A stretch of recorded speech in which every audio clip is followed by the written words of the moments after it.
नमस्कार साथियों, मैं राकेश जांगिड आपका हार्दिक अभिनंदन करता हूं, स्वागत करता हूं। प्रिय साथियों, आज एक छोटा सा टॉपिक है जिसमें मैं पार्ट फर्स्ट में राजस्थान के लोक वाद्यंत्र ले रहा हूं। तमाम भर्तियों के अंतर्गत है, इसके क्वेश्चन आते रहते हैं। और यूं कहें ये जो लोक वाद्यंत्र है, ये जो टॉपिक है आपके लोक नृत्य के अंतर्गत भी इसका नाम आ जाता है, विशेष लोक देवता के अंतर्गत भी इसका नाम आता है, लोक गीतों में भी है, क्योंकि गीतों में वाद्यंत्र का प्रयोग है, नृत्यों में वाद्यंत्र का प्रयोग है, विशेष प्रकार के देवताओं की फड़ में भजनों में भी वाद्यंत्र का प्रयोग होता है। तो हम चर्चा करेंगे इस वाद्यंत्र टॉपिक को आप कैसे याद कर पाओ। तो चलिए शुरुआत करते हैं राजस्थान के वाद्यंत्रों को लेकर के। सबसे पहले मैं मेन बातें बताऊंगा कि कौन सा वाद्यंत्र सबसे बड़ा है, सबसे छोटा है, राज्य वाद्यंत्र कौन सा है, राजस्थान की संगीत नाटक अकादमी का जो लोगो है वो वाद्यंत्र कौन सा है, वाद्यंत्रों का संस्थान कहां पे है। तो ये कुछ बेसिक बातें हैं, वो शुरुआत करते हैं साथियों। सबसे पहले राजस्थान का हमारा जो टॉपिक है वो है लोक वाद्य यंत्र।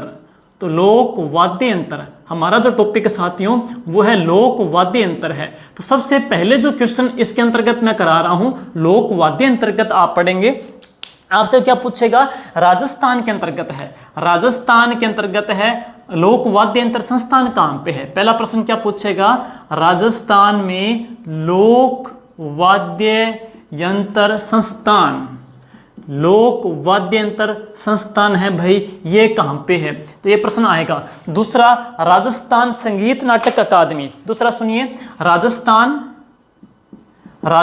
संगीत नाटक अकादमी, राजस्थान संगीत नाटक अकादमी, राजस्थान संगीत नाटक अकादमी, संगीत नाटक जो अकादमी है, इसका जो प्रतीक चिन्ह है, इसका जो प्रतीक चिन्ह है वह कौन सा वाद्य यंत्र है। तो इसका जो प्रतीक है भाई वह कौन सा वाद्य यंत्र है, राजस्थान संगीत नाटक अकादमी का है। एक क्वेश्चन ये बनता है। तीसरी बात करेंगे अपने, राजस्थान का राज्य वाद्य यंत्र है।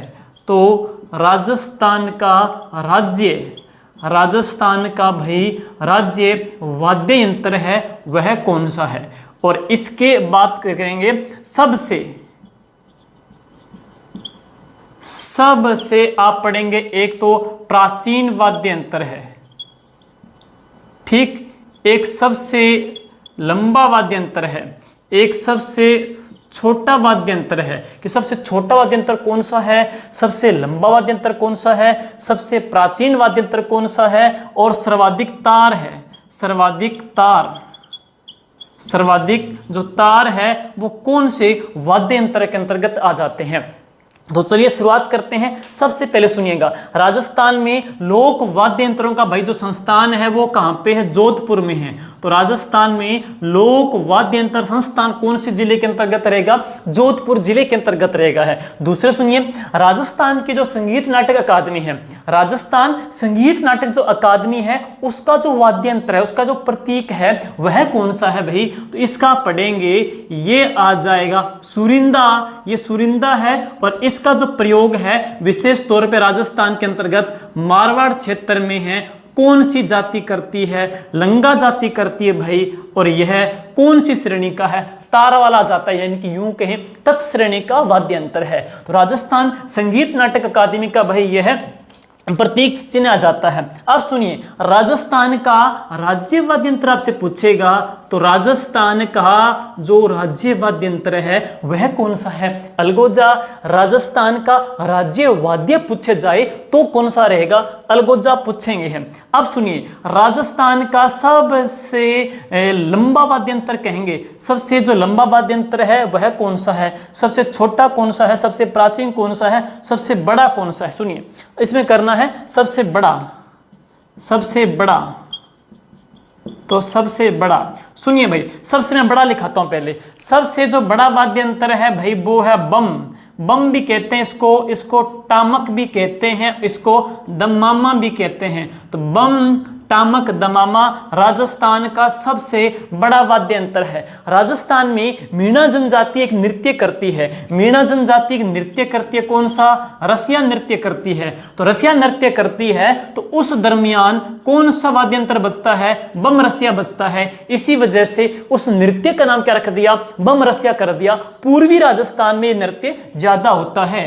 तो राजस्थान में बम रसिया जो नृत्य है कौन से जिले के अंतर्गत किया जाता है, भरतपुर में होता है। और इसमें जो वाद्य यंत्र यूज होता है वह कौन सा होता है भाई, बम होता है। इसे बम भी कहते हैं, टामक भी कहते हैं, दमामा भी कहते हैं।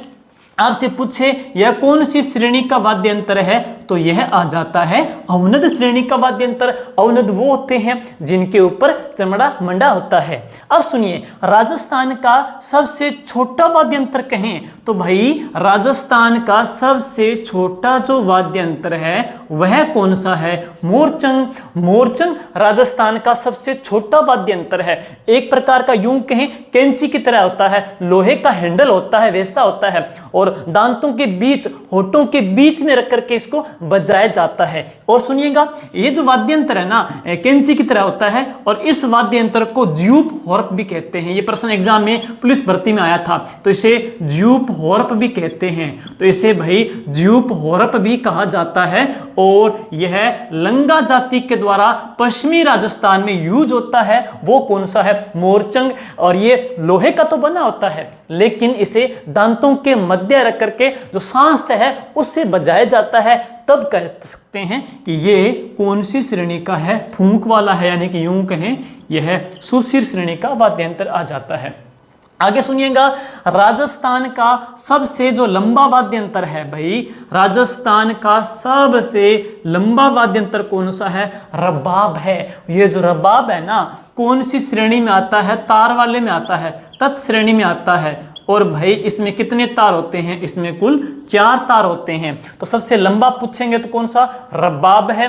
सबसे छोटा पूछा जाएगा तो मोरचंग है। राजस्थान का सबसे बड़ा कौन सा है, तो बम टामक दमामा है। अब बात रहेगी राजस्थान का वाद्य यंत्र जो सबसे प्राचीन है भाई, तो राजस्थान का सबसे जो प्राचीन वाद्य यंत्र है वो है रावण हत्था। सबसे प्राचीन वाद्य यंत्र कौन सा है, रावण हत्था। और रावण हत्था भी किस में आता है, तत्व वाद्य यंत्रों में आता है। एक बात और सुनिएगा, रावण हत्था में कुल कितने तार होते हैं, 9 तार होते हैं। बाबूजी की फड़ में भी रावण हत्था वाद्य यंत्र का प्रयोग करते हैं। रामदेव जी के फड़ में भी रावण हत्था वाद्य यंत्र का प्रयोग किया जाता है। आगे सुनिएगा, राजस्थान का एक ऐसा वाद्य यंत्र जिसमें तार सबसे ज्यादा होते हैं। तार ज्यादा किसमें होते हैं, तो सुनिए, राजस्थान का ऐसा वाद्य यंत्र जिसमें तार सबसे ज्यादा होते हैं तो भाई कौन सा है, सारंगी। और सारंगी में कुल तार कितने होते हैं, 27 तार होते हैं। तो सारंगी में कुल तार कितने होते हैं, 27 तार होते हैं। कई सोचते होंगे कि कामायचा में भी देखो, कामायचा जो होता है ना, कामायचा में तो खुद में 16 तार होते हैं, लेकिन जो लकड़ी का डुडका होता है, लकड़ी का जो गज होता है जिससे इसको बजाया जाता है, उस गज में कितने तार होते हैं, उस गज में 27 तार होते हैं, जिसमें घोड़े की पूंछ के जो बाड़ होते हैं उससे तार बनाए जाते हैं। तो ये प्रश्न आ जाता है इनको लेकर के हैं। अब मैं रिवाइज करूं, राजस्थान में लोक वाद्य यंत्रों का संस्थान जोधपुर जिले में है। राजस्थान संगीत नाटक अकादमी का जो लोगो है वो कौन सा है, सुरिंदा है। पश्चिमी राजस्थान में मारवाड़ क्षेत्र में लंगा जाति इसका यूज करती है। कौन सी श्रेणी का, ये तत् श्रेणी का वाद्य यंत्र है।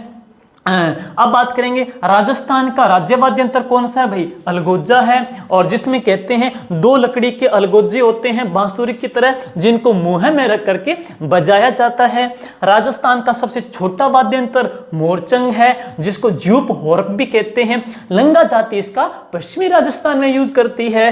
राजस्थान का सबसे लंबा वाद्य यंत्र रबाब है, जो कि तत् श्रेणी का है। तार कितने होते हैं, 4 तार होते हैं। राजस्थान का सबसे प्राचीन वाद्य यंत्र कौन सा है, रावण हत्था है। लेकिन एक और सुन लीजिए, इकतारा भी आता है।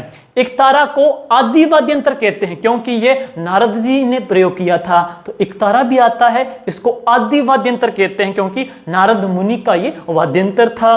और सर्वाधिक जो तार होते हैं वो किस में होते हैं, सारंगी में होते हैं। सबसे जो बड़ा वाद्य यंत्र है भाई वो है बम टामक या दमामा, जिसका प्रयोग रसिया नृत्य में होता है। कौन से क्षेत्र में, भरतपुर में होता है। अब आगे सुनिए, इसके बाद चलते हैं नेक्स्ट। आपसे सर्वश्रेष्ठ वाद्य यंत्र पूछे, सर्वश्रेष्ठ अलग अलग श्रेणी का पूछ ले कि तत् श्रेणी में सर्वश्रेष्ठ कौन सा है, घन श्रेणी में सर्वश्रेष्ठ कौन सा है, तो सुनिए आप कैसे बताएंगे। तो राजस्थान का सर्वश्रेष्ठ वाद्य यंत्र। नेक्स्ट चलते हैं राजस्थान के सर्वश्रेष्ठ वाद्य यंत्र। सुनिए, सर्वश्रेष्ठ राजस्थान के सर्वश्रेष्ठ वाद्य यंत्र, श्रेणी वाइज, श्रेणी वाइज सुनिए, श्रेणी वाइज देखिएगा। देखो 4 श्रेणी है भाई, वाद्य यंत्रों की 4 श्रेणी है। अब मैं पहली जो लिखता हूं वो सुनिए कौन सी है। पहली जो लिखता हूं तत् श्रेणी है, तत् तार वाले हो गए। फिर आते चमड़े वाले, इनको बोल देते हैं अवनद श्रेणी। ठीक, एक आते हैं धातु वाले, उनको बोल देते हैं घन श्रेणी। एक आते हैं फूंक वाले, जिसे फूंक मारते हैं, वो कौन से होते हैं? सुशिर श्रेणी। तो सुशिर श्रेणी है। 4 प्रकार के आप पढ़ेंगे, यहाँ पे 4 प्रकार के आएंगे। इन चारों में सर्वश्रेष्ठ कौन कौन सा होता है सुनिए। सबसे पहले तत् की बात करते हैं।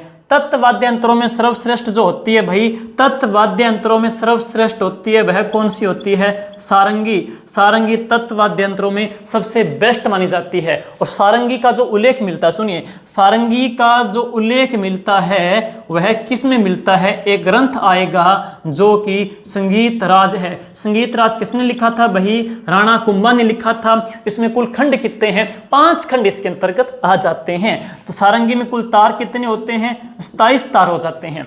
अब आते हैं अवनद, जिनके ऊपर चमड़ा मंडा होता है, चमड़े को पीट पीट के बजाया जाता है। सुनिए, अवनद श्रेणी की बात करें तो अवनद श्रेणी का जो सर्वश्रेष्ठ वाद्य यंत्र है भाई, वह कौन सा है? मृदंग, जिसको कह देते हैं पखावज भी कहते हैं। तो मृदंग या पखावज कहते हैं। यूं कहेंगे, इसके अंतर्गत है, मृदंग के अंतर्गत क्या होता है? इस प्रकार का होता है, कुछ है, हम कह सकते हैं इस प्रकार का वाद्य यंत्र होता है। ये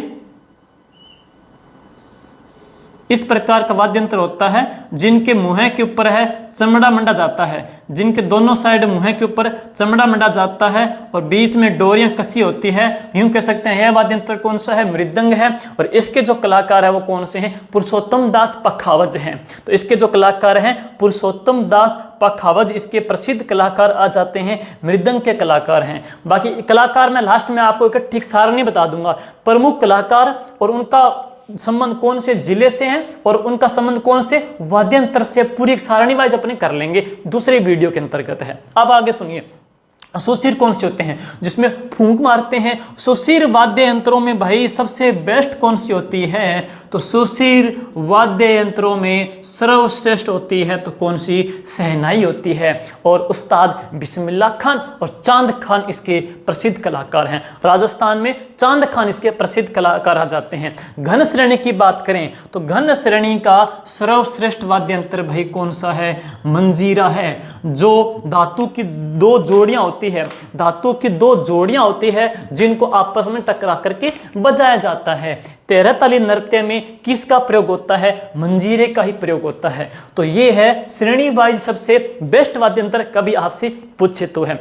अब हम चारों श्रेणियों में आपसे पूछेगा कि कौन सा वाद्य यंत्र किस श्रेणी का है, कौन सा किस श्रेणी का है, तो अपने इनको ट्रिक वाइज करते हैं। ठीक है, तो पहली जो ट्रिक मैं लेता हूं सबसे छोटी और सबसे सरल ट्रिक लेता हूं साथियों। वो सबसे सरल ट्रिक कौन सी रहेगी? घन श्रेणी की है। तो लीजिए आगे करते हैं घन श्रेणी। तो सबसे पहले अपने करते हैं घन श्रेणी की ट्रिक है। घन श्रेणी की ट्रिक सुनिए भाई। घन श्रेणी भाई वो होते हैं जिनके जो वाद्य यंत्र धातु के बने होते हैं। चिमटा है, थाली है, घंटी है वगैरह, कौन सी श्रेणी में है? घन श्रेणी में आते हैं। याद करने की सिंपल ट्रिक बताऊंगा, उस ट्रिक से आप कभी नहीं भूलोगे। देखिएगा भाई, देखिए ये ट्रिक रहेगी। हाँ भर कर, हाँ भर के रख ले मरजानी। हाँ भरकर रख ले मरजानी। हाँ भरकर कह सकते हो या हाँ भर के कह सकते हो, सिर्फ याद करना है आपको। तो हाँ भरकर रख ले मरजानी, इसमें जितने जो वाद्य यंत्र मैं निकालूंगा सारे के सारे कौन सी श्रेणी के होंगे? सारे के सारे घन श्रेणी के वाद्य यंत्र होंगे। सुनिए, सबसे पहले हाँ से मैं बताऊं इसमें तो कौन सा रहेगा? हांकल। एक बार मैं लिख देता हूं। भै से कौन सा है भाई? बरनी। रै से कौन सा है? रमझोल। करताल, खड़ताल, करताल और खड़ताल, ठीक है। और इसके बाद है, हाँ, इस रख ले ख से कौन सा आपने पढ़ेंगे, खंजरी,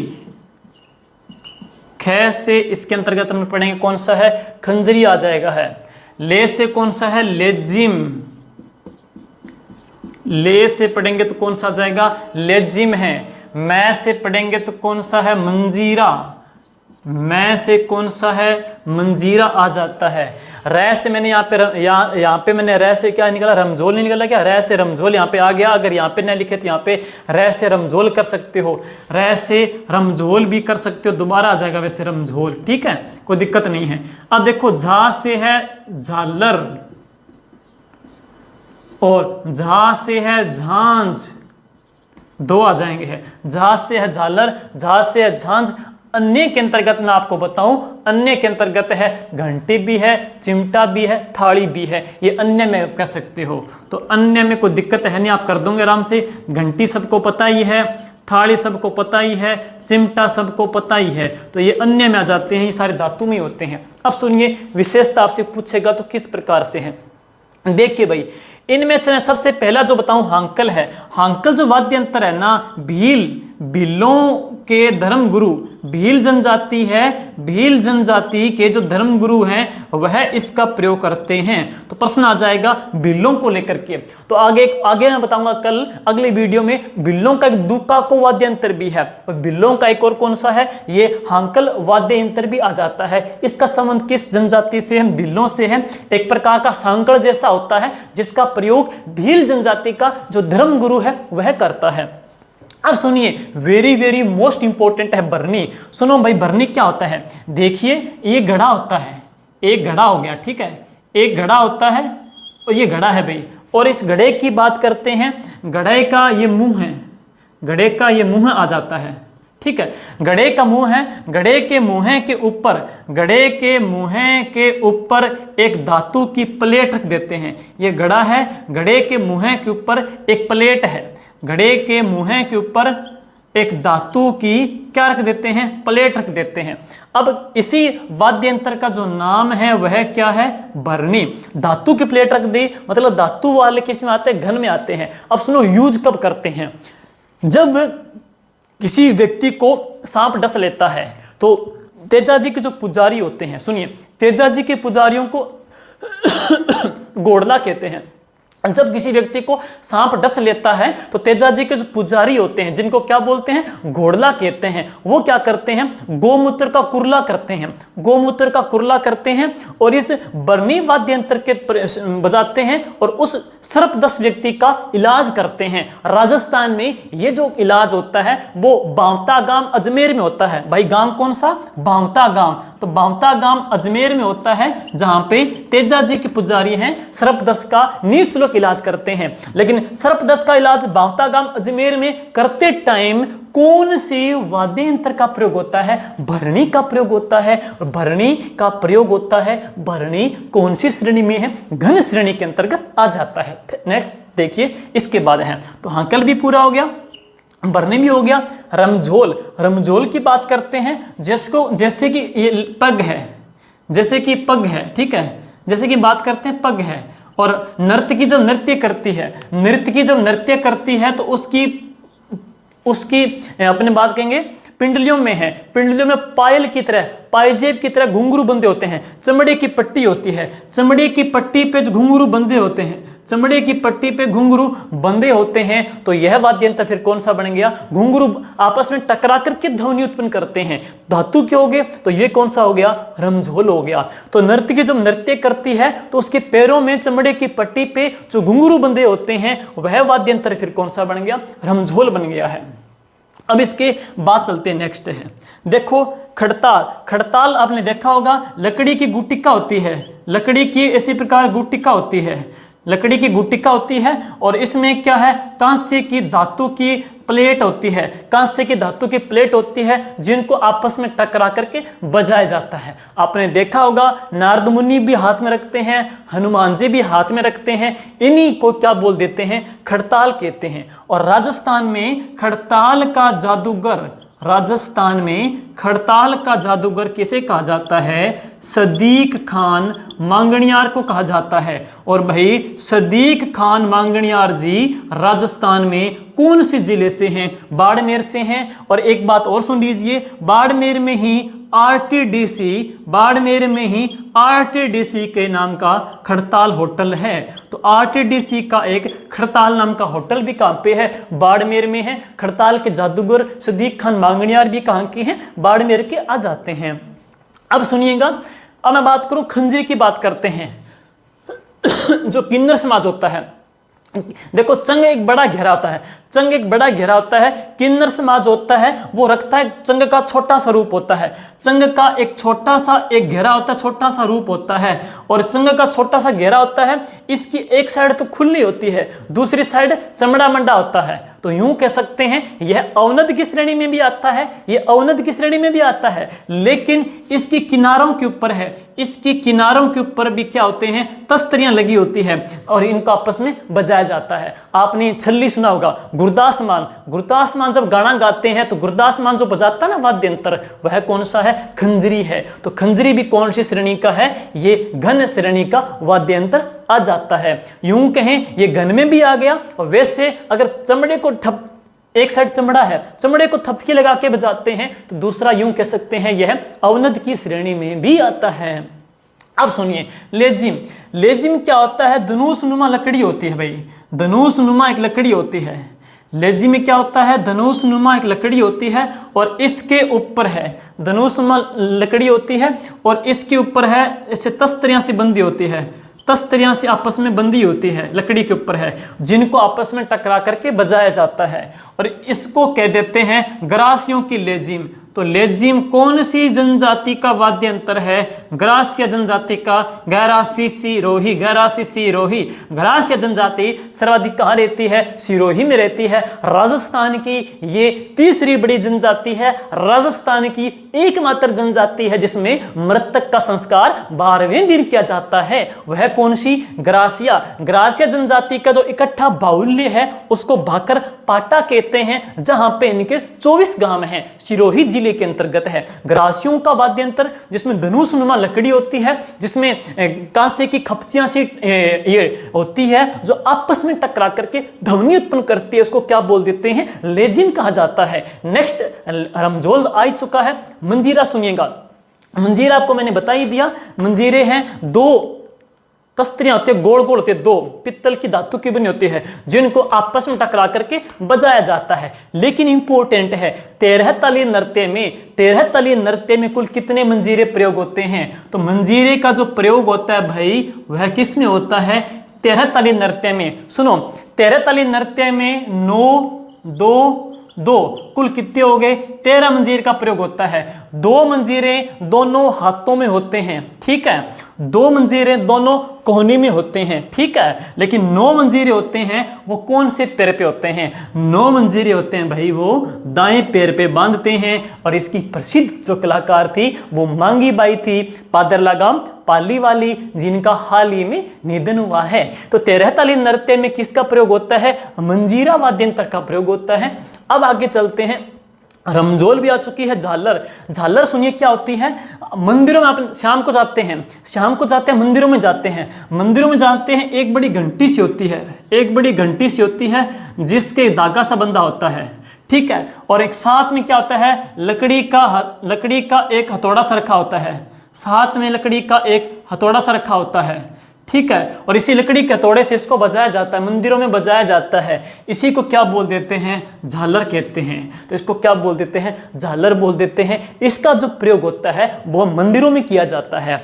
झांझ, देखो मंजीरा होता है ना, मंजीरा, मंजीरे छोटे छोटे हैं, मंजीरे का जो बड़ा रूप होता है उसे क्या बोल देते हैं? झांझ। तो झांझ मंजीरे का बड़ा रूप होता है। लेकिन झांझ का जो प्रयोग होता है वह कौन से नृत्य में किया जाता है? कच्छी घोड़ी नृत्य में किया जाता है। अन्य में देखो भाई घंटी भी है, और घंटियों का शहर कौन सा है, झालापाटन झालावाड़ है। और बात करते हैं थाली भी आ जाता है, लेकिन राजस्थान में थाली नृत्य पाबू जी के भगत करते हैं। और कौन सा जाता है, चिमटा भी आ जाता है। तो ये था पहली जो श्रेणी है घन श्रेणी। अगले वीडियो के अंतर्गत है जो दोनों श्रेणी तीनों श्रेणी है, हम उनको पूर्ण कर लेंगे। उम्मीद करता हूं आपको घन श्रेणी वाद्यंतर और सबसे छोटा बड़ा प्राचीन वाद्यंतर है ये वीडियो पसंद आया होगा। धन्यवाद साथियों, जय हिंद जय भारत।